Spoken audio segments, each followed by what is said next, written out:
yur aylanib adirga, kelamiz birga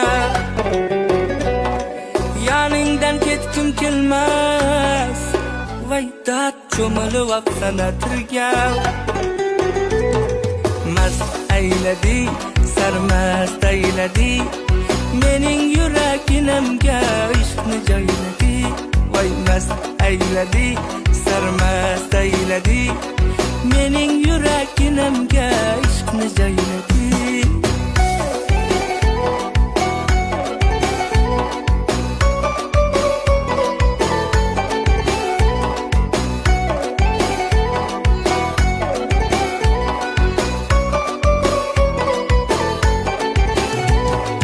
Chiroyda sen tengi yo'q, endi halovatim yo'q. Bu nima yurishingda, voy dard ko'ylaging. Go'zallarim, uy sharoitida hech qanday tarozilarsiz, faqat qoshiqda o'lchanib, baklashkada tayyorlanadigan panki tayyorlash mumkin ekanligini bilarmidingiz? Unday bo'lsa, bu videoni oxirigacha ko'ring, buni sizlarga o'rgatib qo'yaman.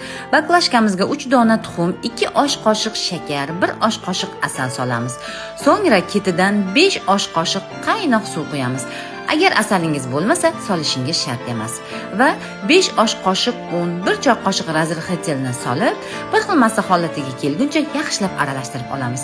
Baklashkamizni qopqog'ini qizigan mix yordamida teshib olamiz. Go'zallarim, agar tavangiz yopishadigan bo'lsa, biroz yog'lab yuboring. So'ngra pankilarimizni pishirib olamiz. Agar pankilarga 1 dona plitka shokoladidan qo'yib pishirsangiz, mazasi o'zgacha chiqadi. Siz ham uy sharoitida oson tayyorlanadigan mana shu pankilardan farzandlaringizga albatta tayyorlab bering. Yurakchani qizartirib, bizga obuna bo'lishni unutmang. Bilasiz-a, ko'nglim ko'tariladi. Agar video manfaatli bo'lgan bo'lsa, yosh farzandi bor dugonangizga bu videoni albatta jo'natib qo'ying.